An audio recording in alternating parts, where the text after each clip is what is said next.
उत्तम। अद्भुत पंडित रामकृष्ण। आज मानो वर्षों बाद हम इतना मन से हंसे हैं। और वो अंत की पंक्ति क्या थी पंडित रामकृष्ण? जो जागा नहीं वो भागा नहीं, और जो भागा नहीं वो कछुआ था। आपको आज इतने दिनों पश्चात क्यों खुलकर हंसते देख बड़ा अच्छा लग रहा है महाराज। वो कहते हैं ना, जो है सो आज में ही है, इसलिए खुल के हंसते रहो, चाहे सुख हो या दुख। प्राण तो है एक अस्थाई इंद्रधनुष, किसने देखा है काल का मुख? मैंने।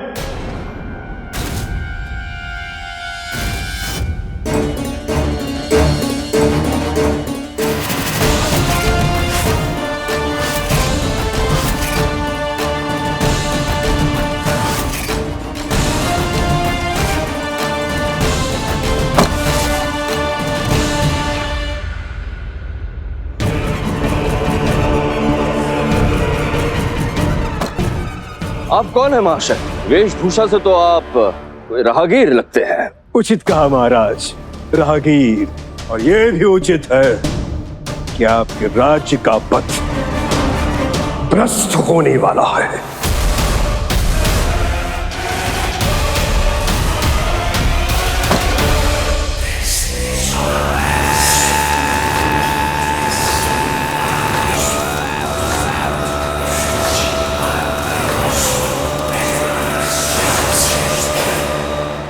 कौन हो तुम? तुम्हारा इतना दुस्साहस? पहले तू हमारे राज्य को लेकर ऐसी अशुभ बात कही, और अब भरी सभा में ये माया का प्रदर्शन कर रहे? यहाँ हमारे राज्य में आने का तुम्हारा उद्देश्य क्या है? सत्य, सत्य बताने आया हूं मैं। और सत्य सदा कड़वा होता है, और सत्य सदा कल्याणकारी होता है। परंतु ये सत्य आपके राज्य, आपके साम्राज्य, आपकी प्रजा और समस्त विजयनगर के लिए अकल्याणकारी होगा, क्योंकि विजयनगर के पिता, यहाँ के न्यायाधीश की मृत्यु निश्चित है। 3 दिन में आपका अंत होगा महाराज कृष्णदेव राय।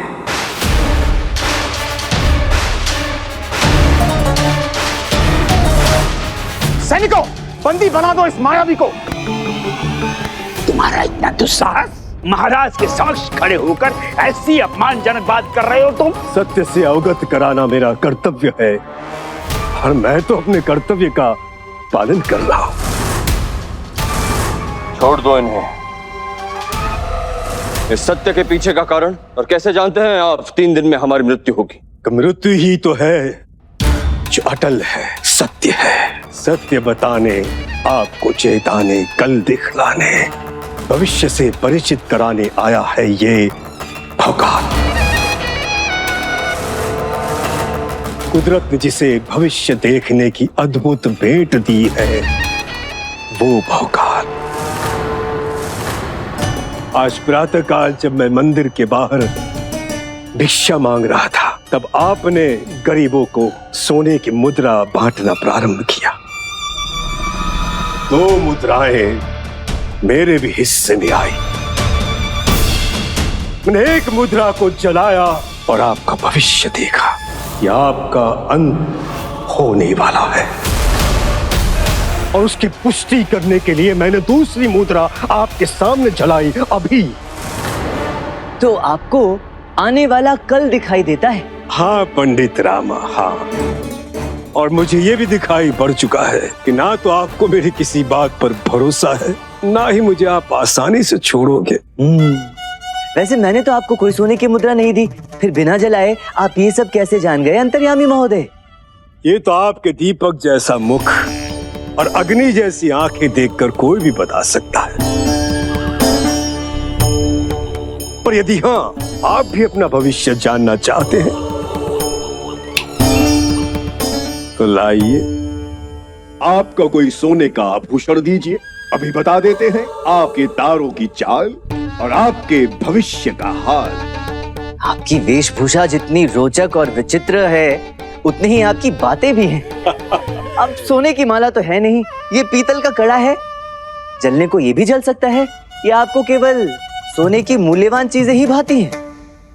वैसे मुझे पता था कि आपके मन में जो डर है कल को लेकर, वो आपको ऐसा करने नहीं देगा। एक क्षण महाराज, फिर तो आप मेरे विषय में बिल्कुल नहीं जानते अंतर्यामी महोदय। ये लीजिए।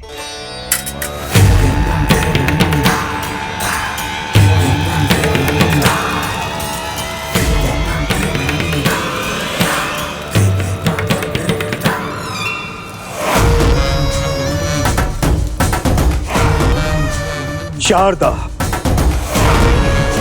आपकी अर्धांगिनी अभी मेरे 3 गिनने के बाद यहाँ प्रकट होगी और आपको सूचना देगी कि आपकी अम्मा लापता है।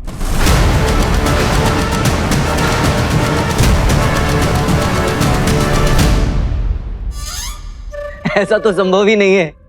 एक, देखिए अंतर्यामी महोदय, इस समय मेरी अम्मा और शारदा घर के आंगन में बैठकर हठी टिटोली कर रही होंगी। 2,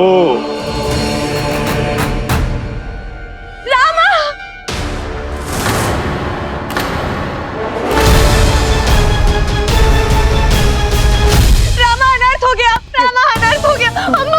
अम्मा कहीं नहीं मिल रही, न जाने कहाँ चली गई, उनको कहाँ ढूंढने। लक्ष्मण औषधि लेने जा रहा था तो अम्मा को मंदिर में छोड़ते हुए गया। अम्मा अभी तक नहीं लौटी तो हम मंदिर गए तो पुजारी जी ने कहा कि आरती के तुरंत बाद वो घर के लिए निकल गई, परंतु अम्मा तो अभी तक घर नहीं लौटी। हम उनको कहाँ ढूंढे, वो कहाँ है, कहाँ होंगी?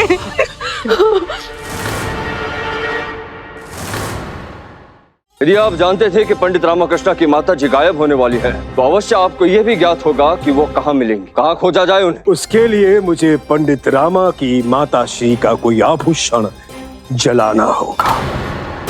हमारे पास है, अम्मा ने दिए थे। आप तो अंतर्यामी है ना, आप तो अम्मा को ढूंढ सकते हैं। आप चाहे तो हमारे सारे आभूषण ले लीजिए, परंतु ये बता दीजिए कि अम्मा कहाँ है और कैसे मिलेंगी।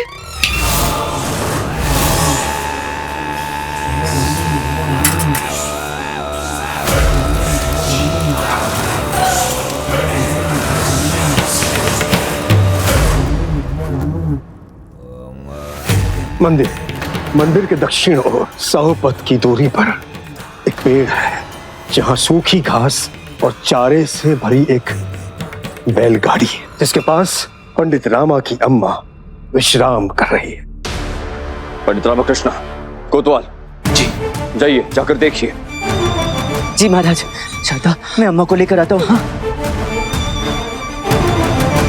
भोकाल महाशय, यदि आपकी ये भविष्यवाणी झूठी निकली तो हमारे अंत की भविष्यवाणी भी झूठी ही होगी, और ऐसे में केवल एक ही सच होगा, आपके लिए हमारा कारागार। रहा प्रश्न मेरी भविष्यवाणी गलत होने का, तो अभी आपके लिए चिंता का विषय आपका जीवन होना चाहिए, जिसकी उल्टी गिनती शुरू हो चुकी है महाराज। पंडित रामा, ये रहा बरगद का पेड़।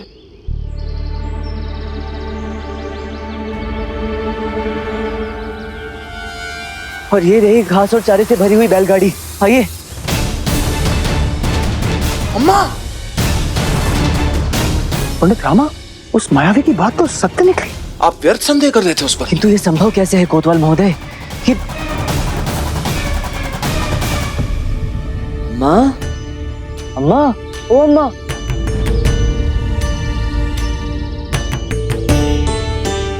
देखो, तुम यहाँ कैसे पहुंची? मंदिर से आते समय बहुत थकान महसूस हो रही थी, तो सोचा कि पेड़ के नीचे थोड़ा विश्राम करके थकान दूर कर ले। पता नहीं कब आंख लग गई। तो तुम दिन में तो कभी नहीं सोती हो अम्मा, आज कैसे सो गई? हर बात कभी ना कभी पहली बार होती है। अब मैं पूरे जीवन जवान तो नहीं रह सकती ना, अब मैं बूढ़ी हो गई हूँ। हम नहीं, अम्मा बूढ़ी हो गई है, हम तो जवान हैं। वाह, आप सच में भविष्य बता सकते हैं भोकाल महोदय? मैं तो ये भी बता सकता हूँ कि आपके पास अधिक समय नहीं है।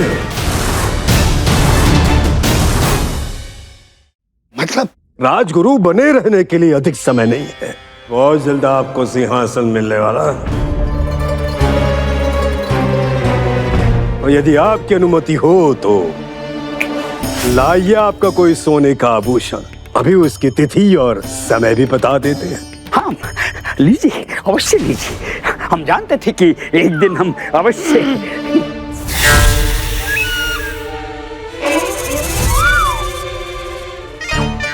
नहीं, ये जानना अभी आवश्यक नहीं है। ये बताइए कि महाराज के प्राण कैसे बचाए जा सकते हैं? उसके लिए मुझे यहाँ रहकर ध्यान करना होगा। जब मेरे मस्तिष्क पर छाए काले बादल छट जाएंगे, तब जाके महाराज की मृत्यु का कारण पता चल पाएगा। हाँ, बादल से मुझे याद आया, हम अपना कुछ सामान बाहर छोड़ कर आए हैं। वर्षा होगी तो वो सामान भीग जाएगा। मैं उसे लेकर आता हूं। बरसात? बरसात ऐसी गर्मी में?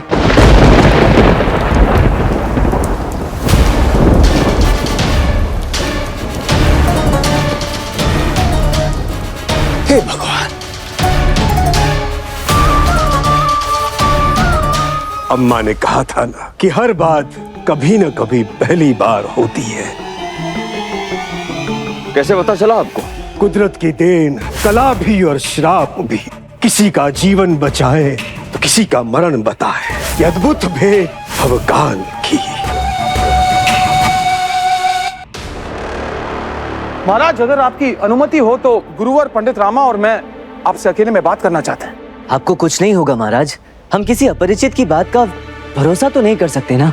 क्यों नहीं कर सकते? भरोसा ना करने का कोई ठोस कारण भी तो नहीं है पंडित रामकृष्णा।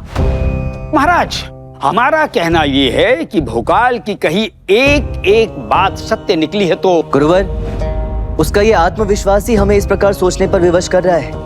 हमें ये पता लगाना अत्यंत आवश्यक है कि प्रकृति की ओर से उसे कोई भेंट मिली है या ये उसका कोई छल है।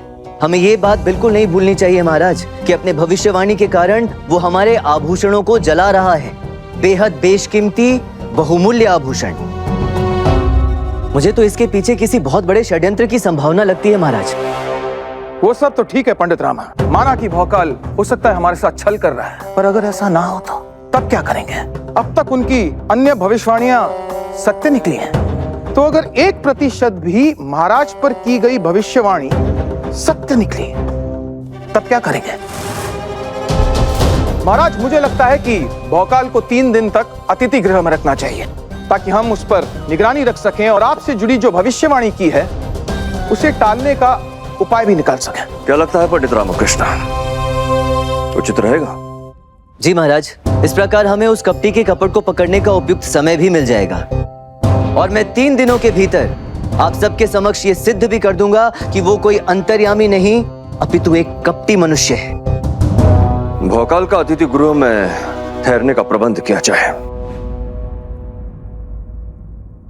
किंतु तुम घोड़ा गाड़ी से घिरे कैसे, वो भी नए मार्ग पर? अभी अभी तो बना है वो मार्ग। पता नहीं, जैसे ही घोड़ा गाड़ी विजयनगर के मुख्य द्वार पर पहुंची, पता नहीं कैसे पहिया आगे गाड़ी पीछे और मैं नीचे। समझ में नहीं आया कुछ। आज का दिन ही विचित्र है अम्मा, अजीब अजीब सी घटनाएं घट रही हैं। वैसे तुमने जो कहा ना, मेरे मन में भी वही बात उठ रही। ये इंसान, क्या नाम है इसका? भवकाल। भवकाल। ये हो ना हो पाखंडी जरूर, लेकिन इसका उद्देश्य क्या है ये जानना पड़ेगा। आखिर महाराज से चाहता क्या है? तुम भी इनकी तरह संदेह करने लगे? अरे सोच कर देखो या देख कर सोचो, वो एक सिद्ध पुरुष है। कभी देखा है किसी को ऐसी सटीक भविष्यवाणी करते हुए? क्यों अम्मा? लक्ष्मण, लक्ष्मण! कोतवाल महोदय, आप यहाँ इस समय? लक्ष्मण, तुम ठीक तो? मेरा मतलब कुछ कोई हादसा या कुछ हुआ तुम्हारे साथ? सड़क दुर्घटना या कुछ? हाँ, दुर्घटना तो हुई, परंतु आपको कैसे पता? पंडित रामा, उस भौकाल की और एक भविष्यवाणी सही निकली है। उसने कहा कि जब लक्ष्मण विजयनगर के मुख्य द्वार तक पहुंचेगा उसके साथ एक सड़क दुर्घटना होगी और देखा देखा लक्ष्मण, वो तो तुम्हें जानते भी नहीं, तुमसे मिले भी नहीं, फिर भी वो बता पाए। अगर पाखंडी होते तो क्या वो बता पाते? मुझे लगता है कि तुम दोनों को उस पाखंडी के बारे में सोचना छोड़कर महाराज की रक्षा कैसे करें इस बारे में सोचना चाहिए। केवल 3 दिवस है तुम्हारे पास। उसने ये भी कहा कि पंडित रामा की पत्नी शारदा देवी के मायके से शुभ समाचार आने वाला है। शुभ समाचार? हमारे मायके से? चलो हम जाके उनसे पूछ कर आते हैं। हाँ चलो अम्मा। अरे क्या चलो, इस प्रकार उस पाखंडी की बातों पर विश्वास करना उचित नहीं होगा। उसने अपने ढोंग से पहले ही तुम्हारा कंगन इसे छीन लिया है। अब यदि आंख बंद कर उसकी बात पर विश्वास करोगी तो तुम्हारे सारे आभूषण चले जाएंगे। हमें उसकी सच्चाई पता करनी होगी लक्ष्मण। और अम्मा, इतने वर्षों में जो आज तक नहीं हुआ वो आज कैसे हुआ? मंदिर से लौटते समय तुम पेड़ की छांव में विश्राम करने बैठी और बैठे बैठे सो कैसे गई? अच्छी तरह से याद करके बताओ आज मंदिर में क्या हुआ था।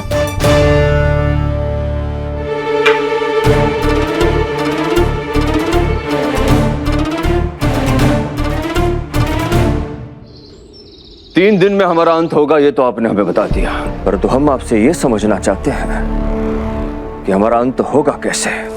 कि हमारा कोई शत्रु हम पर वार करेगा, या कोई दुर्घटना, या फिर हमारा सिंहासन हथियाने के लिए हमारे ही राज्य से कोई हमारे साथ छल करेगा, या इन तीनों में से कोई नहीं। लाइए महाराज, आपका एक आभूषण दीजिए।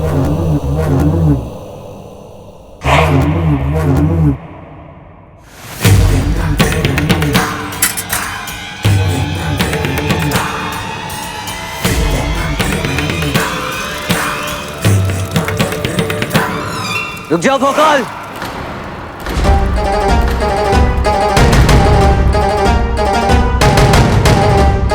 बंद करो अपना ये पाखंड। मैं सोच ही रहा था पंडित रामा कि आप अब तक आए क्यों नहीं। आप यही साबित करने आए हैं ना कि मैं कोई अंतर्यामी नहीं बल्कि एक पाखंडी हूँ। आप अपना भविष्य बता रहे हैं या सत्य? मैं तो कब से आपकी प्रतीक्षा कर रहा हूँ कि किस क्षण आप मुझे नारंगी देंगे। प्यास से गला सूख रहा है पंडित रामा। नारंगी? जी महाराज, यदि मैं गलत नहीं हूं तो कुछ ही क्षणों में पंडित रामा मुझे खाने के लिए नारंगी देंगे। महाराज, अम्मा ने हमें बताया कि जब आज वो मंदिर गई थी तब किसी व्यक्ति ने उन्हें नारंगी दिया था। कौन था वो आदमी? अम्मा को ये तो याद नहीं कि वो व्यक्ति कौन था, किंतु ये देखिए महाराज।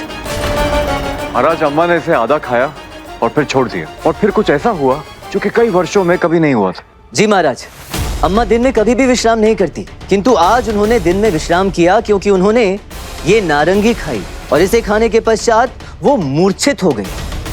इसलिए हमें यह शंका है कि इस नारंगी में कोई ऐसी औषधि मिलाई गई है जिसे खाकर मूर्छित हो जाते हैं। और हमें यह भी शंका है कि वो व्यक्ति जिसने अम्मा को ये नारंगी दी वो और कोई नहीं अपितु भवकाल ही थे। इसलिए अब हम ये चाहते हैं कि भवकाल स्वयं ये नारंगी खाएं।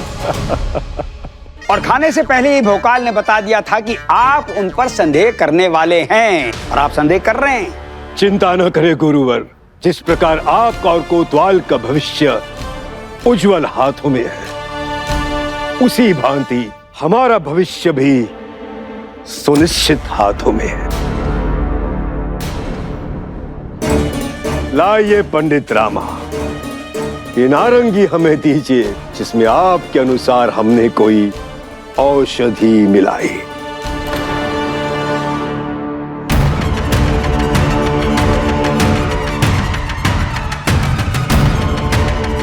कमाल है पंडित रामा, आप सबके समक्ष मैंने ये नारंगी समाप्त कर दी। आपके अनुसार तो अब तक मुझे मूर्छित हो जाना चाहिए था। क्यों पंडित रामा? क्या सोच रहे हो लक्ष्मण? यही ना कि नारंगी में दुर्गंध आ रही थी। ये दुर्गंध औषधि की नहीं थी बल्कि नारंगी के सड़ जाने की कारण थी। पर तुम तो एक सामान्य वैद्य हो, तुम्हें ये जानकारी कैसे होगी? अब तो आप सबको यकीन हो गया ना कि मैं अंतर्यामी हूं। क्षमा कीजिए महाराज, हमने आपसे पहले भी कहा था कि इस लक्ष्मण को पंडित रामा से दूर रखिए। अब देखिए ना, पंडित रामा की संगत में रह रहकर ये बात बात पर संदेह करने लगा है और ये बात उचित नहीं है महाराज।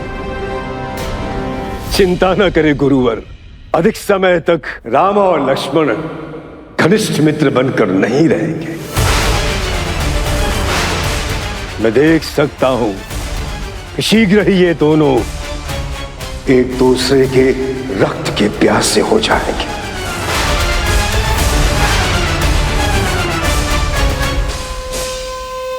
आप अपने भविष्य के बारे में सोचेंगे तो बेहतर होगा भौकाल। उचित कहा आपने पंडित रामा, किंतु मेरे भविष्य से अधिक चिंता महाराज के भविष्य की है, क्योंकि मेरे मस्तिष्क के बादल छट चुके हैं। मुझे साफ दिख रहा है महाराज का अंत कैसा होगा। यही नहीं, अपितु कौन करेगा इनका अंत? कैसे होगा? कौन करेगा? न कोई युद्ध होगा, न दुर्घटना, विष पिलाकर अंत करेगा महाराज का कोई अपना। अर्थात कौन करेगा? महाराज को विष दिया जाएगा उसके द्वारा जिस पर महाराज भरोसा करते, और ऐसा करने वाला इस समय इस कक्ष में